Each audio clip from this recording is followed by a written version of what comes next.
All right, welcome to the Journeyman Guitarist. Here we are today, going to talk about pedal boards. I am on tour with Vertical Horizon, but I'm actually home on a break right now. And we're in the midst of doing a bunch of different things, a mix of things. For most of this year, we've been doing all fly dates. And when I do a fly date, I have a little suitcase like this. It's a Delsey. I've shown it on the channel before. It's just a little Delsey roller, I'll show it to you like this. And the great thing about it is it fits in the overhead if you have to have it in the overhead, or you can check it. A lot of times what I do is I'm checking two things. Might have to check a little piece of the monitor system and my guitar case with my two guitars in it. So I will check those two because I usually have status. I won't have to pay for those. And then I'll carry this on into the airport, but then I'll gate check it so I don't have to carry it onto the plane, and then all three cases will show up together. So if you ever get stuck in that thing, that's a great little trick. Just carry on your roller, and if you don't want to carry it on the plane, gate check it and it will show up at luggage claim with you, hopefully. So I wanted to go over this board because I'm going to do some things. We're going out with Five for Fighting in 2 weeks, and that situation, it's a multi-band bill, so you have to get on and off the stage very quickly. Now, we usually do a lot of things like that with this setup as well, but with that setup, I'm going to have everything on one board. So when it goes out on stage, it's just one board. It goes out.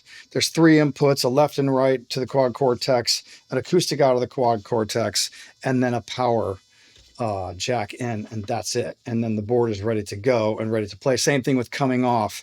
If the local crew is pulling your stuff off, all it is they will unplug it. They will pull out the 3 XLRs, and done. The board can just be lifted and carried off stage very fast, because some of these changeovers are very fast. Last weekend we had to do something with Creed. Our changeover was 15 minutes with no sound check, so it was literally a 15-minute throw and go. And sometimes those can get pretty ugly. So before I made some changes to this board, because I was going to use some of the things out of this setup with the next setup, but I have to leave this enough intact or put it back intact to be able to do some fly dates that we have in between shows, because we're doing a couple weeks with Five for Fighting, then we're doing a couple fly dates, then we're going out for Toad the Wet Sprocket for several weeks. So, and which I'll use the bigger board again for that. I wanted to show you how I travel with this and what I've got set up. So obviously I've got this Delsey case. In this little bag, I keep spare power supplies and some cables, microphone capo. This is a cable that I'm going to talk about soon. It's a custom cable built for me because by Mark Prater and his company. And I'm going to go more in depth in this. And this is basically 2 cables. Because I run a piezo all the time. Both my PRSs has a piezo system. And so he made me this wonderful red, white, and blue patriotic cable. And we're going to go into that later. I'm going to do another video on the cables that he's making for me. Now, another thing, and these will be used with the new board as well. This connects the pedals that I have to the side of the quad Cortex to the quad Cortex. Again, custom made, 2 length, and labeled with my name on them and everything, and numbered and all the stuff by Mark Prater and his company. So, and then a power cable. Now, one thing I did on the last gig was I brought just a little piece of plywood, and I have pieces of plywood all over this house because I've done so many different types of pedal boards for different things, which I'm going to show in a video to come. I put this little together and I pre-wire this, so when it goes out on stage, it just needs that jumper cable and some power to connect. And I'm going to show you that real quick as I pull this apart. So that usually goes in this half of the case. Plus I put some clothes in there so I don't have to carry an extra bag for clothing. So this works really well, dual purpose. I also put some clothes in my guitar case. So this is interesting here, because what I've done is when you buy the quad Cortex, it comes with a piece of foam that is fit to the knobs of the quad Cortex, and it's cut out for that. So what I did was I cut a piece of that off, and as I travel the quad to protect the knobs, I actually take that piece of foam and put it over the quad, and I find that it really protects the knobs of the quad. very, very, very well. So I keep that like that. Now this is on the temple board. I've got a small temple board. And let's see if I can get this right. Yeah, I think that works out right there. So what I've got on this is my quad Cortex. I've got a K&K Shield. I think that's the name of the company. K&K, I can't remember. And I've got this doesn't act as a volume pedal. It acts as a, I always forget the name of it. Have that pedal. And this is expression pedal. Thank you, listeners out there yelling and screaming at the TV. It's an expression pedal. And my expression went blank when I tried to think about that. So got and where I have this expression tied to is my timeline, my Strymon timeline. The delays in the quad are amazing, and you can program them to do anything you want. But I just have a real affinity for the sound and for some of the things that the timeline does. So I put the timeline in the effects loop, and then I attach this for the expression of that delay. And I use this all night long, and it's just fantastic. The other thing I do is in loop 2, I put the little Strymon cloudburst. There's a lot of effects out there, and I use a lot of things, and you'll see on some of the other boards I have a lot of different stuff. And I have multiple versions of this and multiple Strymon reverbs. I'm not endorsed by Strymon at all, but I really love them. I am in a relationship with Quad Cortex, but only because I'm just so sold on the Quad Cortex that I had to have a couple of them for touring. So I had to work out an artist relationship with them to make that happen. And so, yes, I am biased to the Quad Cortex, but it's biased out of complete and utter honesty that I just really believe it is one of the best units going out there. I just love the sound of it. The functionality is just fantastic. So this is my flyboard, and what I do is I'm going to move the suitcase out of the way right now and show you how I set it up live so that you can see what I do. All right, so I put this here. Now I actually have on the side here, I'm going to put that up there. The temple boards are great because you can buy the different modules, and I bought input modules there, and I put a power module over here.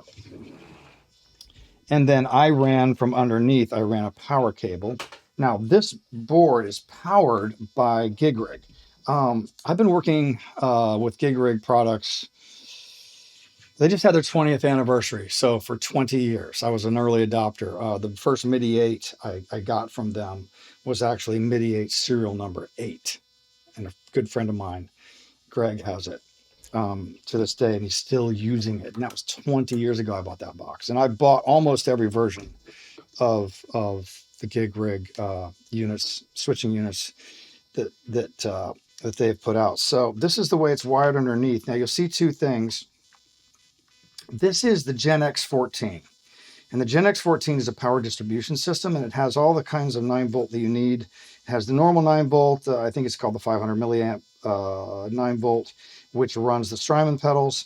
And then it has some extra voltage options here, and you can link these together and create the power needed to run the Quad Cortex. So the Gen X14 runs the Quad Cortex for me.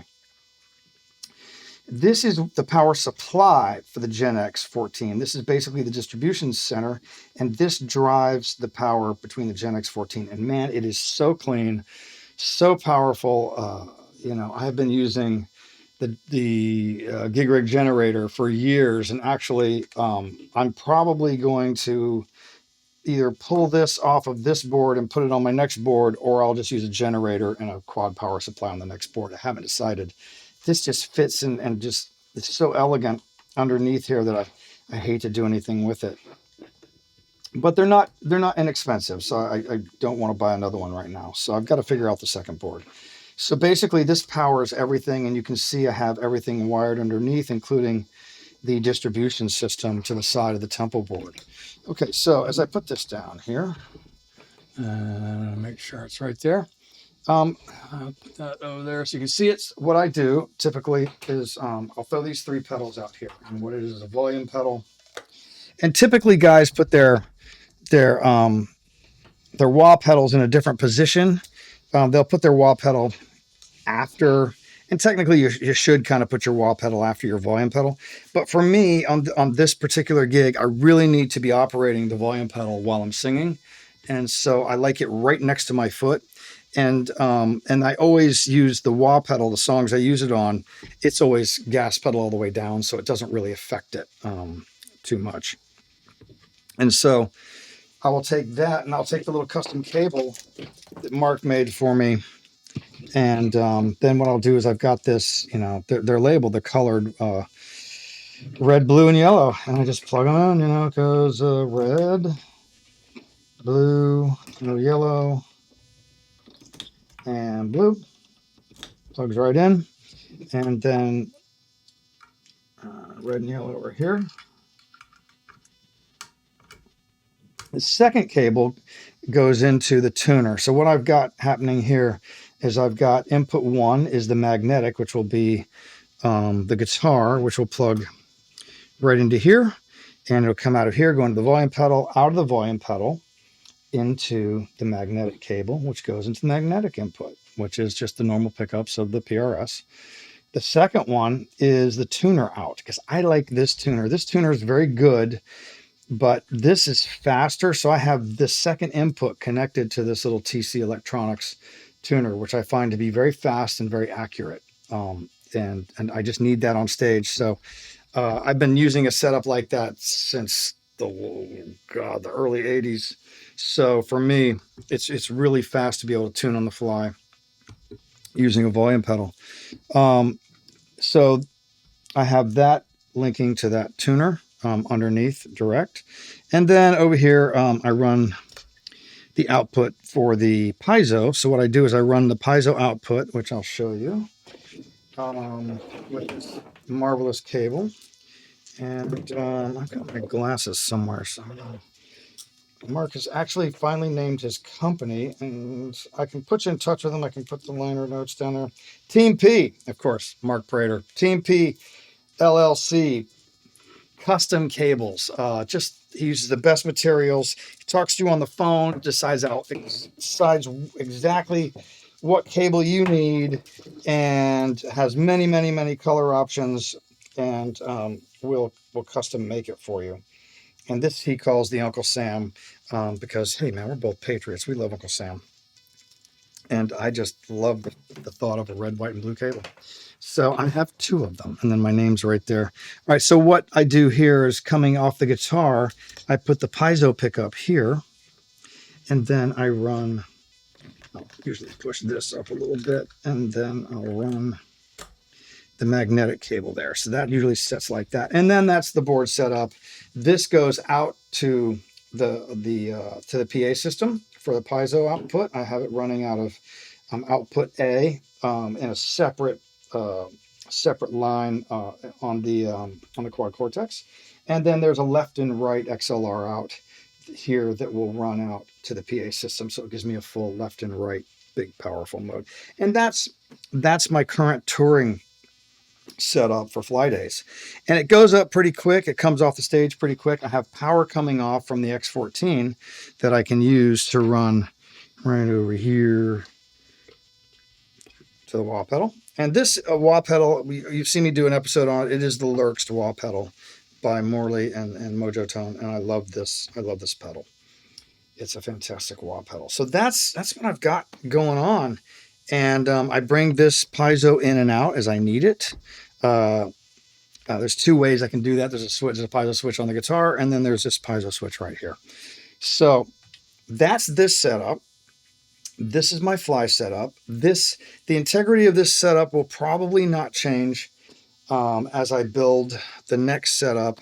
I might even try and buy another X14. I'm not sure. To be decided. Anyway, John Wesley, the journeyman guitarist here. I hope some of these ideas help you. Like this, the Temple board's fantastic. You know, the way it plugs in here, and it's got the power out supply here.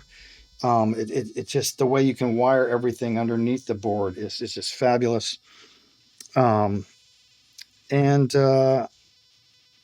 just a great little setup. It goes in that little suitcase, flies with me, everywhere I go. So I hope you get something out of that.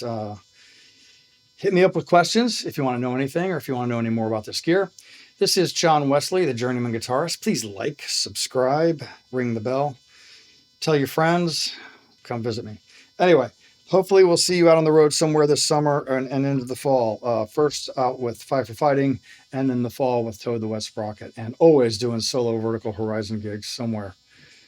All for now. Thank you.